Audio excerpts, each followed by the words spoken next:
Hello students, today we are going to discuss about email security. So email security அப்படிங்கிறது வந்துட்டு என்ன? ஒரு email அப்படின்னு நம்ம ஒரு இடத்துல இருந்து இன்னொரு இடத்துக்கு மெசேஜ் வந்து நம்ம சென்ட் பண்றோம் அப்படின்னு வெச்சுக்கோங்களேன். அந்த பர்టిక్యులர் மெசேஜ் செக்யூர்டா போயிட்டு அந்த இடத்துல சேருதா இல்லையா அப்படிங்கறத வந்து பாத்தீங்கன்னா விஷயம். ரைட்டுங்களா?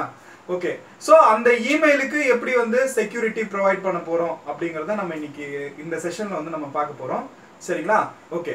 ஃபர்ஸ்ட் இந்த இமெயில் செக்யூரிட்டியை வந்து ப்ரொவைட் பண்ணது யாரு அப்படின்னு பாத்தீங்கன்னா ஃபர்ஸ்ட் வந்து Pretty Good Privacy, that is PGP, and then S-MIME. S-MIME அப்படின்னு சொல்லுவாங்க. இந்த S-MIME அப்படிங்கிறது வந்துட்டு என்ன? சோ அத பத்தின இன்ட்ரோடக்ஷன் ஃபர்ஸ்ட் பார்த்துட்டு அதுக்கு அப்புறம் நம்ம PGP குள்ள வரலாம். So S-MIME அப்படிங்கிறது வந்துட்டு Secured Multipurpose Internet Mail Extension. That is called as S-MIME அப்படின்னு சொல்லுவாங்க. ரைட்டுங்களா? ரைட். So S-MIME வர்றதுக்கு முன்னாடி என்ன யூஸ் பண்ணிட்டு இருந்தோம் அப்படிங்கறத பத்தி நம்ம பார்க்கணும். So what are all the drawbacks involved in the previous version? So அத ஃபர்ஸ்ட் நம்ம பார்த்தலாம். சரி. இப்போ ஃபார் எக்ஸாம்பிள் ஒரு மெசேஜ் வந்து ஃபார்வர்ட் பண்ணனும்னு வெச்சுக்கோங்க. இந்த previous days நம்ம என்ன யூஸ் பண்ணிட்டு இருந்தோம் பாத்தீங்கன்னா SMTP அப்படிங்கற ஒரு புரோட்டோகால் யூஸ் பண்ணிட்டு இருந்தோம். எல்லாருக்கும் தெரிஞ்சிருக்கும் அது என்ன பண்ணும் அப்படினு சொல்லிட்டு. That is Simple Mail Transfer Protocol அப்படினு சொல்லுவாங்க. ஓகேங்களா? ஒரு இடத்துல இருந்து ஒரு சும்மா ஒரு மெயில ஒரு சாதாரண மெயில வந்து சென்ட் பண்றதுக்கு இனிஷியல் ஸ்டேஜ்ல யூஸ் பண்ண புரோட்டோகால் SMTP அப்படினு சொல்லுவாங்க. ஓகேங்களா? Right. Simple Mail Transfer Protocol. So இதுல என்ன சார் டிராபேக் இருந்தது அப்படினு பாத்தீங்கன்னா இந்த பர்టిక్యులர் SMTP-ய வச்சிட்டு நம்ம வந்துட்டு ஒரு normal small message small text message மட்டும் தான் வந்து சென்ட் பண்ண முடியும். எக்ஸிக்யூட்டபிள் ஃபைல்ஸ் வந்து சென்ட் பண்ண முடியாது. Image files, audio files, video files, graphics, animation சொல்லிட்டு எந்த ஒரு விஷயத்தையும் நீங்க வந்து ஃபார்வர்ட் பண்ண முடியாது. ஒரு இடத்துல இருந்து இன்னொரு இடத்துக்கு சென்ட் பண்ண முடியாது. சோ இதுதான் வந்து பாத்தீங்கன்னா SMTP-யோட டிராபேக். ஓகேங்களா? ரைட். சோ அதுல இருந்து கொஞ்சமா வளர்ந்து என்னாச்சு அப்படின்னு பாத்தீங்கன்னா MIME அப்படிங்கிற ஒரு புரோட்டோகால் வருது. சரிங்களா? அது வந்துட்டு மல்டிபர்பஸ் இன்டர்நெட் மெயில் எக்ஸ்டென்ஷன் அப்படின்னு சொல்லுவாங்க. சோ இந்த MIME வந்ததுக்கு அப்புறம் என்னாச்சு அப்படின்னு பாத்தீங்கன்னா you can share your multimedia files. அந்த multimedia files அப்படிங்கிறது ஆடியோ, வீடியோ, இமேஜ் ஃபைல்ஸ் எல்லாத்தையும் வந்துட்டு சென்ட் பண்ண முடியும். லார்ஜ் இன்ஃபர்மேஷன் சென்ட் பண்ண முடியும். எக்ஸிக்யூட்டபிள் ஃபைல்ஸ் வந்து சென்ட் பண்ண முடியும். சோ இதெல்லாம் வந்து பாத்தீங்கன்னா MIME பண்ணிட்டு இருந்தாங்க. சோ அது கொஞ்சம் கொஞ்சமா வளர்ச்சி அடைந்து என்னவா மாறுச்சுன்னு பாத்தீங்கன்னா Secured Multipurpose Internet Mail Extension அப்படின்னு மாறுச்சு. சரிங்களா? சோ இவங்க என்ன பண்றாங்க? It provides a security for your email. அதுதான் வந்து S-MIME வந்து சொன்னாங்க. ரைட்டுங்களா? சரி. இப்போ இன்னொரு வெர்ஷன், அதாவது இன்னொரு டைப் என்ன?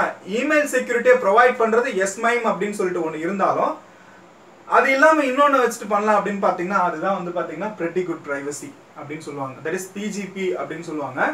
Okay.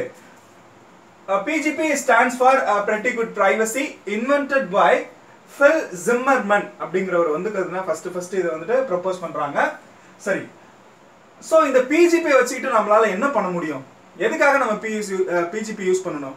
What is the main objective of PGP அப்படின்னு பார்க்க போனா it provides a digital signature. It uses digital signature. And what is signature? First அதுக்கு நமக்கு தெரியணும் இல்லையா? So digital signature அப்படிங்கிறது வந்து என்ன?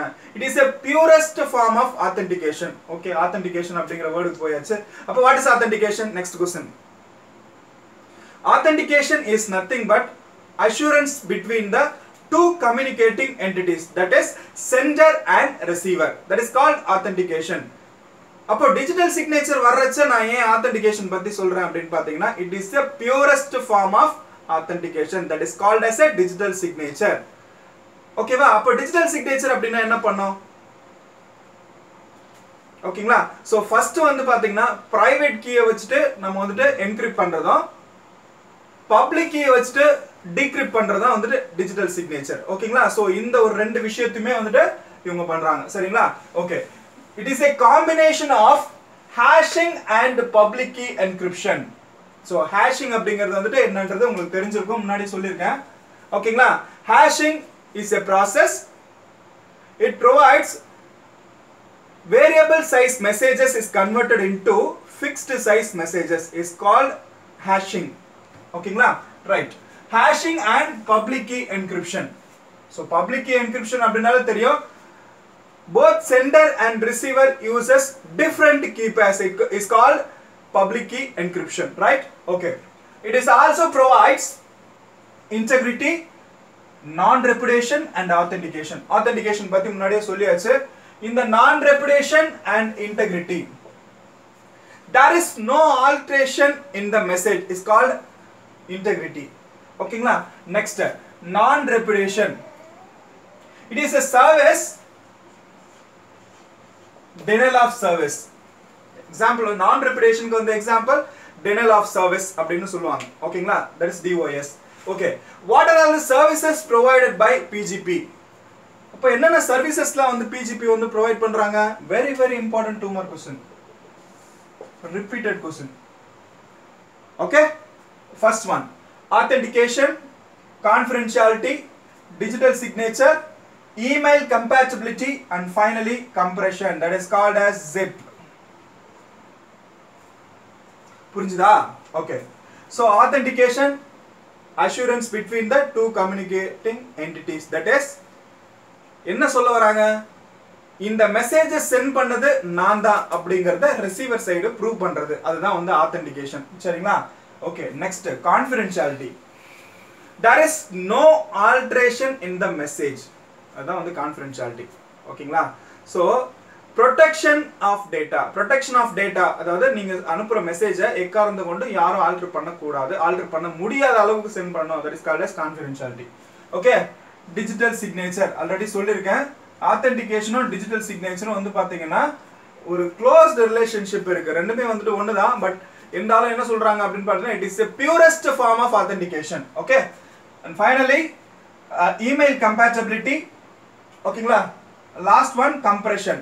compression அப்படிங்கிறது வந்துட்டு என்ன, லார்ஜ் சைஸ் மெசேஜ் வந்து பாத்தீங்கன்னா சின்னதா மாத்தி கொடுக்கும் இல்லையா, அது பேர் தான் வந்து compression சொல்லுவாங்க, zip அப்படின்னு சொல்லிட்டு சொல்லுவாங்க. ஓகேங்களா? ரைட். இப்போ ஒரு இமெயில் மெசேஜ் ஒரு இடத்துல இருந்து இன்னொரு இடத்துக்கு சென்ட் பண்ணும்போது ஆத்தென்டிகேஷன் பிளஸ் டிஜிட்டல் சிக்னேச்சர் இது ரெண்டும் இருந்தா எப்படி இருக்கும்? நெக்ஸ்ட், கான்ஃபிடென்ஷியாலிட்டி மட்டும் இருந்து ஆத்தென்டிகேஷனும் டிஜிட்டல் சிக்னேச்சரும் இல்லைன்னா எப்படி இருக்கும்? Third one, confidentiality plus authentication இது மட்டும் இருந்தா எப்படி இருக்கும்? இந்த 3 இம்பார்ட்டன்ட் டயக்ராமேட்டிக் ரெப்ரசன்டேஷன் இதுதான் வந்து ரொம்ப ரொம்ப இம்பார்ட்டன்ட். ஓகேங்களா? சோ இந்த ஒரு பர்టిక్యులர் 13 மார்க் क्वेश्चनல எவாலுவேட்டர் பார்க்குற விஷயங்கள் எது அப்படினு பாத்தீங்கன்னா இந்த சர்வீசஸ் இருக்கா, அதுக்கு அப்புறம் வந்து பாத்தீங்கன்னா இந்த 3 அப்ரோச்சஸ் வந்து கரெக்ட்டா போட்டுருக்காங்களா அப்படிங்கிறது தான். சரிங்களா? So you need 100% concentration on these 3. okay, right. so first one, authentication plus digital signature. இது மட்டும் இருந்துச்சு அப்படினா சோ எப்படி வந்துட்டு இருக்கணும்? சரிங்களா? ஓகே. சோ ஃபர்ஸ்ட் உங்களோட original message that is fed into hash. அப்போ variable size message is converted into fixed size message. ஓகேங்களா? சோ இந்த இடத்துக்கு வந்ததுக்கு அப்புறம் hash function perform பண்ணி எவ்வளவு மெசேஜ் வேரியபிள் சைஸ் மெசேஜ் கொடுத்தாலும் இத fixed size message-ஆ மாத்தும். ஓகேங்களா? இது வந்து என்ன அப்படினு பார்த்தா EP is nothing but public key encryption. ஞாபகம் வச்சுக்கோங்க. அப்ப public key encryption அப்படினால நமக்கு என்ன ஞாபகத்துல வரணும்? இந்த இடத்துல கண்டிப்பா ரெண்டு கீ வந்து யூஸ் பண்ண போறாங்க. அந்த ரெண்டு கீல ஒன்னு வந்து public key, இன்னொன்னு வந்து பாத்தீங்கன்னா private key. அது மட்டும் ஞாபகத்துல வரும். that is EP. ஓகேங்களா? சோ ஃபர்ஸ்ட் digital signature அப்படிங்கற வேர்ட் உள்ள வந்ததனால கண்டிப்பா சென்டர் சைடு வந்து பாத்தீங்கன்னா private key தான் யூஸ் பண்ணிருக்கணும். அப்ப private அப்படின்றத மென்ஷன் பண்றதுக்கு R. ஓகே. பிரைவேட் டு பப்ளிக்னு சொன்னா அந்த P அப்படிங்கிறது வந்து பாத்தீங்கன்னா ஃபர்ஸ்ட் லெட்டர்ன்றது கன்ஃபியூஸ் ஆகும் அப்படின்றதால நம்ம என்ன பண்றோம்னா செகண்ட் லெட்டர் எடுத்துறோம். இந்த கீ அப்படிங்கறத மென்ஷன் பண்றதுக்காக K அப்படினு எடுத்துறோம். That is private key of user A. ஓகேங்களா? சரி. சோ இப்போ வந்து ஒரிஜினல் மெசேஜ் ஹாஷ் ஃபங்க்ஷன் நடந்துருச்சு, ஃபிக்ஸ்ட் சைஸ் மெசேஜா கன்வர்ட் ஆயிடுச்சு, என்கிரிப்டும் பண்ணியாச்சு. அப்போ இந்த இடத்துல வந்து பாத்தீங்கன்னா ஒரு கன்கார்டினேஷன் சிம்பல், தட் இஸ் அப்பெண்டிங் சொல்லுவாங்க இல்லையா? சோ அப்போ வந்து பாத்தீங்கன்னா யுவர் ஒரிஜினல் மெசேஜும் வருது இந்த இடத்துல, அப்புறம் வந்து பாத்தீங்கன்னா என்கிரிப்ட் ஆன மெசேஜும் வருது. ஓகேங்களா? சோ இது வரைக்கும் வந்து என்ன நடக்குது அப்படின்னு பாத்தீங்கன்னா ஒரு சென்டர் சைடு நடக்கிற ஆபரேஷன். அந்த சென்டர் சைட்லயே வந்து பாத்தீங்கன்னா நம்ம என்ன பண்றோம்னா கம்ப்ரஷனும் பண்ணிடுறோம், அதாவது ஜிப் பண்ணிடுறோம். ஓகேங்களா, ரைட். இப்போ ஜிப் பண்ணதுக்கு அப்புறம் உங்களுக்கு ஒரு மெசேஜ் வந்து கிடைச்சிருக்கு. அப்போ இந்த மெசேஜ்க்குள்ள உங்களுக்கு என்னென்ன கண்டென்ட் இருக்கு? Your original message. இங்க இப்போ இந்த இடத்துல வந்து என்ன இருக்கும்னு பாத்தீங்கன்னா original message plus encrypted with your hash function of KRA. சரிங்களா? ஓகே, இந்த மெசேஜ் வந்து இங்க கிடைச்சிருக்கும். அதுக்கு அப்புறம் இத zip பண்ணி மறுபடியும் வந்து பாத்தீங்கன்னா இது வரைக்கும் வந்து பாத்தீங்கன்னா சென்டர் சைடு. ஓகேங்களா, ரைட். ரிசீவர் சைடு போனதுக்கு அப்புறம் இந்த மெசேஜ் கரெக்டா இருக்கா இல்லையா, நம்ம கிட்ட வந்து சேர்ந்திருக்கிற மெசேஜ் கரெக்டா வந்து சேர்ந்திருக்கா இல்லையா அப்படிங்கறது ப்ரூவ் பண்றது என்னன்னு பாத்தீங்கன்னா டிகிரிப்ஷன் சைடு. சோ ஃபர்ஸ்ட் என்ன பண்றாங்க, இங்க zip பண்ணதுக்கு அப்புறம் இங்க வந்து z inverse என்ன மீனிங், that is unzip. ஓகேவா, unzip பண்ண என்னாச்சு, ஒரிஜினல் வெர்ஷனுக்கு மாத்தியாச்சு. அப்போ அதுக்குள்ள என்ன இருக்கும், both ஒரிஜினல் மெசேஜ் பிளஸ் இந்த இங்க பெர்ஃபார்ம் பண்ணோம் இல்லையா அதே வேல்யூ இங்க போட்டுருக்க பாருங்க. அதுதான் இங்க பண்ண விஷயத்தை அப்படியே வந்து நமக்கு திரும்ப கிடைச்சிச்சு. m plus e KRA, h. இங்க h, KRA ன்னு போடுங்க, இல்ல KRA, h ரெண்டுமே வந்துட்டு ஒண்ணுதான் கிடைச்சிருச்சு. ரைட்டா? சோ கிடைச்சதுக்கு அப்புறம் நம்ம என்ன பண்ணோம் அப்படின்னு பாத்தீங்கன்னா பப்ளிக் கீ டிகிரிப்ஷன். ஓகேங்களா, ரைட். சோ இங்க வர்ற வேல்யூ அதே மாதிரி இந்த மெசேஜ்க்கு ஹாஷ் எடுக்கிறோம். அப்போ இங்க வந்து நமக்கு என்ன கிடைக்கும், that is h of m. புரியுதுங்களா? ஓகே. சோ அதுக்கு அப்புறம் வந்து நம்ம என்ன பண்றோம் அப்படின்னு பாத்தீங்கன்னா இந்த மெசேஜ் டிகிரிப்ட் பண்ணதுக்கு அப்புறம் நமக்கு என்ன வரும் அப்படின்னு பாத்தீங்கன்னா ஒரு வேல்யூ நமக்கு கிடைக்கும். சரிங்களா? அப்போ இங்க வந்திருக்க வேல்யூவும் இங்க வந்திருக்க வேல்யூவும் ரெண்டுமே வந்துட்டு ஒண்ணா இருக்கா அப்படிங்கறத செக் பண்றோம். if the value is correct, there is no attacker or intruder involved in your transaction.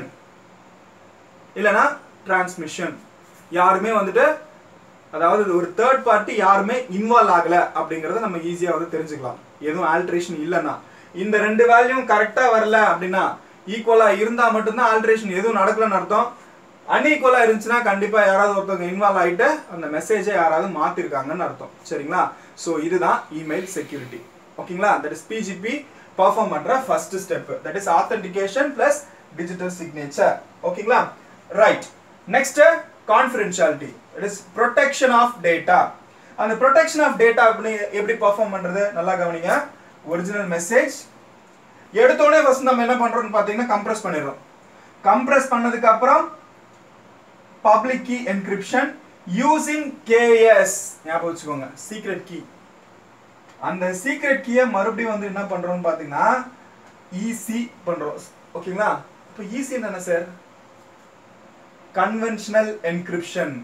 அந்த conventional encryption அப்படிங்கிறது வந்துட்டு என்ன? conventional encryption அப்படினா என்ன? symmetric key encryption is otherwise called as conventional encryption. என்ன வேல்யூ பண்றோம்? secret key பண்றோம். யாரை வச்சு பண்றோம்? public key of user B. ஞாபகம் வச்சுக்கோங்க, public key of user B. இந்த diagrammatic representation-ஐ practice பண்ணி ஆகணும், வேற வழியே கிடையாது. இந்த மூணு diagrammatic representation நீங்க process பண்ணாதான், நீங்க கரெக்ட்டா பண்ணாதான் உங்களுக்கு வந்து 13 மார்க்ஸ் கிடைக்கும். இதுல ஏதாவது some mistakes இருந்துச்சு அப்படினா கண்டிப்பா மார்க்ஸ் கொடுக்க மாட்டாங்க. ஞாபகம் வச்சுக்கோங்க. ரைட்டா? ஓகே. சோ இதுக்கு அப்புறம் வந்து பாத்தீங்கன்னா அந்த வேல்யூ அப்பன் பண்ணியாச்சு. அப்பன் பண்ணதுக்கு அப்புறம் சோ இங்க இருந்து வர்ற வேல்யூஸ் அதுக்கு அப்புறம் இங்க இருந்து வர்ற வேல்யூஸ் அப்பன் பண்ணி நமக்கு ஒரு டேட்டா வந்து கிடைக்கும். சோ இது வரைக்கும் வந்து பாத்தீங்கன்னா centre side. Okay, receiver side என்ன நடக்குது? both conventional decryption, that is symmetric key decryption, first KRB. ஓகேங்களா, ஞாபகம் வச்சுக்கோங்க, KRB போட்டதும் that is private key of user B. ஞாபகம் வச்சுக்கோங்க. நெக்ஸ்ட் அது வந்து என்ன கிடைக்குது அப்படின்னு பாத்தீங்கன்னா உங்களுக்கு ஒரு சீக்ரெட் கீ கிடைக்கும். அந்த ஒரு வேல்யூவும் இங்க இருந்து வந்த வேல்யூவும் ரெண்டுத்தையும் வந்து நம்ம என்ன பண்றோம், மெர்ஜ் பண்ணி அதுக்கு அப்புறம் அன்சிப் பண்றோம். அன்சிப் பண்ணதுக்கு அப்புறம் உங்களுக்கு ஒரிஜினல் மெசேஜ் வந்து கிடைக்கும். ஓகேங்களா, இதுல வந்து பாத்தீங்கன்னா ஜஸ்ட் உங்க டேட்டாவை ப்ரொடெக்ஷனா வச்சிருக்க தான் முடியும். நல்லா புரிஞ்சுக்கோங்க, இதுதான் வந்து ரீசன். உங்க டேட்டா பாதுகாப்பா அனுப்ப முடியும், அவ்வளவுதான். ஒரு இடத்துல இருந்து இன்னொரு இடத்துக்கு பாதுகாப்பா அனுப்ப முடியும், அவ்வளவுதான். ஆனா இந்த இடத்துல என்னன்னா இந்த மெசேஜ் கரெக்ட்டா வந்து நம்ம கிட்ட சேர்ந்திருக்கா இல்லையா அப்படிங்கறத செக் பண்ண முடியும். அதனால தான் இங்க கம்பேர் அப்படிங்கற வேர்ட் கொடுத்திருக்கேன். இங்க அது மாதிரிலாம் எதுவுமே இல்ல. Okay, and final step, both authentication, that is assurance between the communicating entities plus protection of data. அதுதான் வந்து மூணாவது டயகிராம். ஓகேங்களா ரைட் ஸோ இதில் என்ன நடக்குதுன்னு பாருங்க original message that is fed into hash function அப்போ hash function என்ன பண்ணும் hash function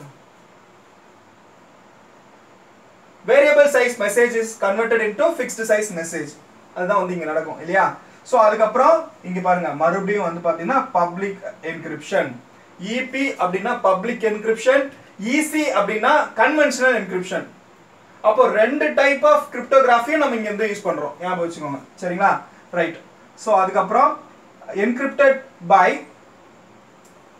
private key of user A that is also concatenated with your original message ஓகேங்களா சோ இந்த process எல்லாம் முடிஞ்சதுக்கு அப்புறமா தான் நம்ம என்ன பண்றோம்னு பாத்தீங்கன்னா zip பண்றோம் கம்ப்ரஸ் பண்ணது வந்து பாத்தீங்கன்னா நெக்ஸ்ட் எங்க அனுப்புறோம் அப்படினு பாத்தீங்கன்னா EC சரி EC அப்படிங்கிறது வந்து என்ன இருக்கு that is conventional encryption method that is old method ஓகேங்களா two types தான் இருக்கு ஒன்னு வந்து conventional இன்னொன்னு வந்து பாத்தீங்கன்னா public ஓகேங்களா கன்வென்ஷனலுக்கு இன்னொரு பேர் வந்து பாத்தீங்கன்னா symmetric key public key க்கு இன்னொரு பேர் வந்து பாத்தீங்கன்னா asymmetric key முன்னாடியே வந்து உங்களுக்கு தெரியும் சரிங்களா okay so this encryption process that is public key encryption using KUB that is public key of user B இன்னும் சிம்பிளா சொல்லணும் அப்படினு பாத்தீங்கன்னா public key அப்படிங்கிறது அதுல இன்வால்வ் ஆயிருக்கிற செண்டருக்கும் தெரியும் ரிசீவருக்கும் தெரியும் பிரைவேட் கீ அப்படிங்கிறது அது யார்கிட்ட இருக்கோ அவங்களுக்கு மட்டும் தான் தெரியும் சரிங்களா ஞாபகம் வச்சுக்கோங்க ஓகேங்களா சோ அந்த ஒரு பர்టిక్యులர் வேல்யூ இங்க வந்ததுக்கு அப்புறம் இங்க என்ன மாறுது அப்படினு பாத்தீங்கன்னா சோ இது வரைக்கும் வந்து நமக்கு என்கிரிப்ஷன் அப்படினு சொல்லலாம் அதே செண்டர் சைடு சோ அதுக்கு அப்புறம் வந்து பாத்தீங்கன்னா நமக்கு என்ன கிடைச்சிருக்கு அப்படினு பாத்தீங்கன்னா ஒரு வேல்யூ கிடைச்சிருக்கு that is encryption value of secret key using public key of user B அப்போ KS அப்படினா என்ன சார் அப்படினு பாத்தீங்கன்னா அப்போ 3 லெட்டர்ஸ் வந்து நம்ம இதுல யூஸ் பண்ணிருக்கோம் தட் இஸ் KR KU அதுக்கு அப்புறம் வந்து பாத்தீங்கன்னா KS இது வந்து சீக்ரெட் கீ ஓகேங்களா இது வந்து பாத்தீங்கன்னா பப்ளிக் கீ இது பிரைவேட் கீ ஓகேவா ரைட் சோ அதுக்கு அப்புறம் வந்து டிகிரிப்ஷன் process இந்த டிகிரிப்ஷன் process வந்து பாத்தீங்கன்னா அதுல இருந்து கன்வென்ஷனல் டிகிரிப்ஷன் இது வந்து பப்ளிக் கீ டிகிரிப்ஷன் இது கன்வென்ஷனல் டிகிரிப்ஷன் ஓகேங்களா that is finally நமக்கு என்ன கிடைக்குது அப்படினு பாத்தீங்கன்னா ஒரு வேல்யூ கிடைக்குது அத நம்ம என்ன பண்றோம்னு பாத்தீங்கன்னா unzip பண்றோம் unzip பண்ணதுக்கு அப்புறம் நமக்கு ஒரு ரெண்டு டேட்டா கிடைக்கும்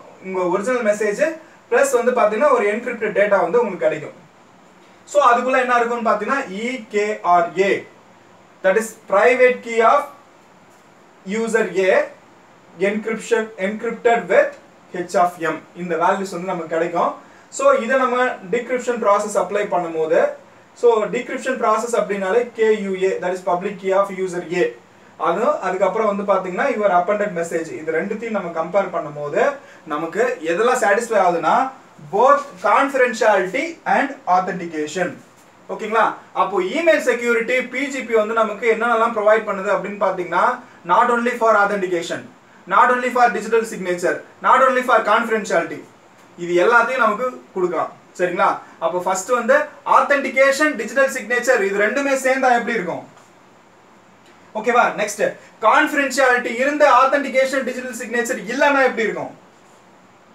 confidentiality authentication இருந்தா எப்படி இருக்கும் இந்த 3 important diagrammatic representation தான் வந்து பாத்தீங்கன்னா உங்க மார்க்ஸ் வாங்கி கொடுக்குறது சரிங்களா இத நீங்க பிராக்டீஸ் பண்ணி என்ன பண்ணனும் அப்படினு பாத்தீங்கன்னா தப்பே வராத அளவுக்கு நீங்க பிராக்டீஸ் பண்ணி வச்சிட்டீங்கன்னா you can surely achieve a goal that is an achieve your goal அப்படிங்கிறது என்ன அந்த 13 மார்க்ஸ் வந்து பாத்தீங்கன்னா நியர்லி ஒரு 11 மார்க்ஸ் 12 மார்க்ஸ் வரைக்கும் நீங்க ஃபேக்கல்டி கிட்ட இருந்து வாங்கிக்கலாம் சரிங்களா very very important question email security சரிங்களா அப்ப email securityல வந்து பாத்தீங்கன்னா ஒரு டைப் வந்து பாத்தீங்கன்னா S-MIME இன்னொரு டைப் வந்து பாத்தீங்கன்னா PGP சரிங்களா சோ PGP இன்னைக்கு நம்ம பாத்துறோம் ஓகேங்களா சோ S-MIME அப்படிங்கிறது நம்ம அடுத்த கிளாஸ்ல பார்க்கலாம் சரிங்களா any doubts clarification queries ஏதாவது இருந்தது அப்படினா என்னோட இதுல வந்துட்டு நீங்க chat பண்ணலாம் சரிங்களா okay students thank you